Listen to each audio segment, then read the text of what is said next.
As you guys know, we went to the Freedom Center yesterday to see the exhibit entitled "Without Sanctuary, Lynching Photography in America," and I wanted to give a reaction to it.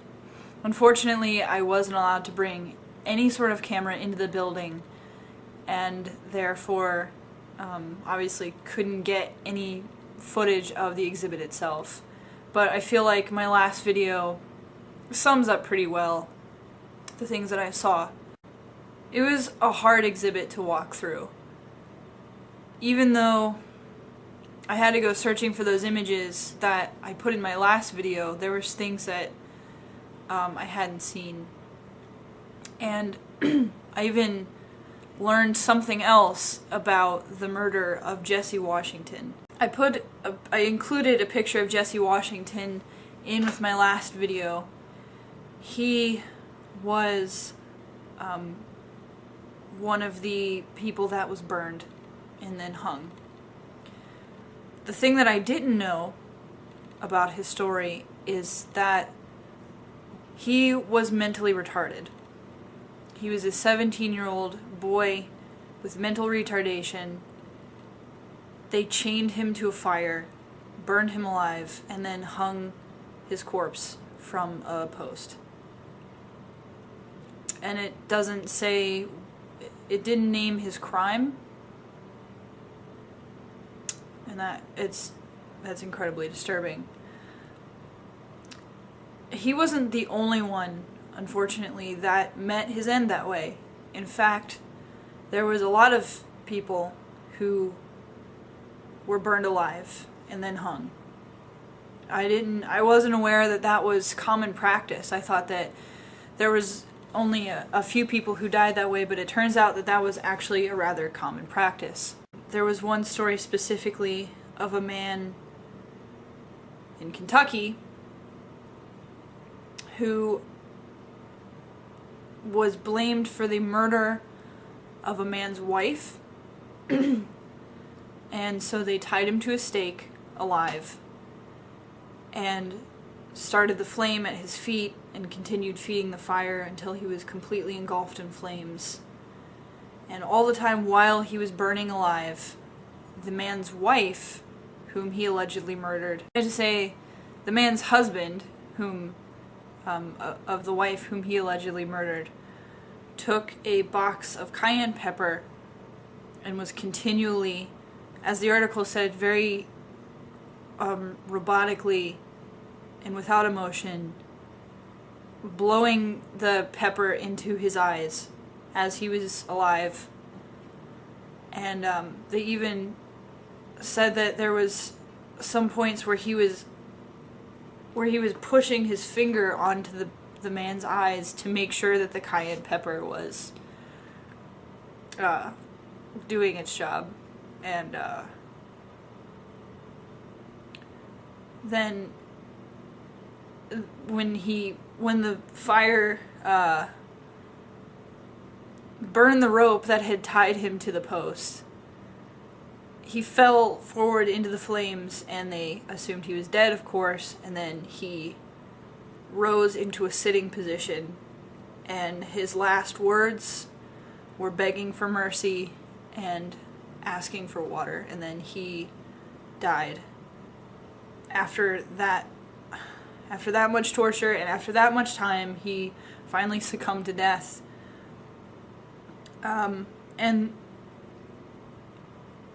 I cannot even fathom the thought process behind all of this. I just can't. I can't even start to wrap my head around it.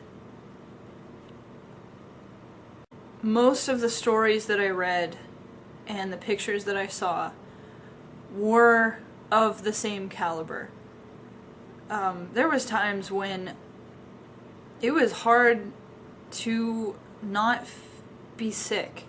Like, you know, I honestly, I consider myself pretty strong of stomach, but when you look at those pictures and you realize that the person within the picture did absolutely nothing, or probably nothing, to deserve their horrific end, it made me sick to my stomach, and I don't say that very often. I guess I found what makes me sick, and it's injustice. I'm glad that I went, though, and I truly believe that everyone should see that exhibit. It teaches you about your history, whether you like it or not. It teaches you about the things that happened in your country's past. And through that, you learn that it should never, ever happen again. No matter what happens, those things should never be inflicted upon other human beings, ever. I've heard some people ask what any of this has to do with religion, and it very much is actually rooted in the Christian religion, and I want to take a second here to teach you guys basically the beginning of racism in America, and how it was justified, why it happened, that kind of thing. I took a class a couple years ago, and the topics were specifically on Martin Luther King and Malcolm X, and my professor was a black minister. I want to say he was in the Baptist church, but I also don't want to say that because I really liked him. So he knew his shit. He knew what he was talking about. And I've looked stuff up subsequently, and it doesn't contradict. So I'll link to the Wikipedia page that I'm looking at here. I just wanted to quote off of it because it's I feel like it's worded pretty well here. So first of all, the reason that racism was justified was because of something called the curse of Ham, which is found in the Bible. Specifically, it's found in the book of Genesis 9:20 through 27. The curse of Ham has been used by some members of Abrahamic religions to justify racism and the enslavement of people of black African ancestry who were believed to be descendants of Ham. They were often called Hamites and were believed to have descended through Canaan or his older brothers. This racist theory was widely held during the 18th through 20th centuries, but it has been largely abandoned since the mid-20th century. Now I'm going to tell you what the curse of Ham is, and you can tell me whether or not you believe that an entire ideology of hating a group of people based on their skin color, you can tell me if that makes any sense after I tell you what exactly the curse of Ham is. The curse of Ham, also called the curse of Canaan, refers to the curse that Ham's father Noah placed upon Ham's son Canaan after Ham saw his father's nakedness because of drunkenness in Noah's tent. So, because Noah decided to get drunk and naked, and then Canaan seeing his nakedness, and even offering him something to cover himself up, I think, if I remember this correctly, which I'm pretty sure that I do, Canaan saw Noah naked and then turned his back to him so he wasn't going to see his nakedness, and walked backwards to cover him up with a blanket. I'm fairly sure that is in the story. But it doesn't matter, because Canaan saw his father's nakedness, and God placed a curse on Canaan so that all of his descendants would have black skin, and thus they would be known to be cursed. You tell me if that makes any fucking sense, that within the 20th century, people carry that all the way to the 18th through the 20th centuries, and that is what they used to rationalize burning humans alive and then hanging their corpses from poles or lynching them to death. Tell me if that makes any fucking sense at all.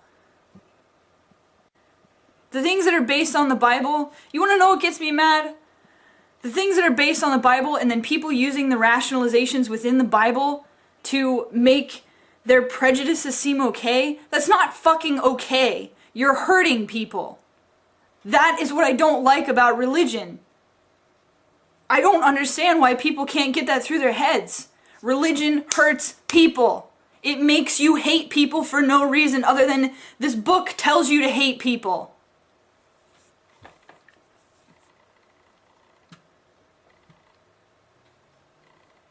That's all I have to say.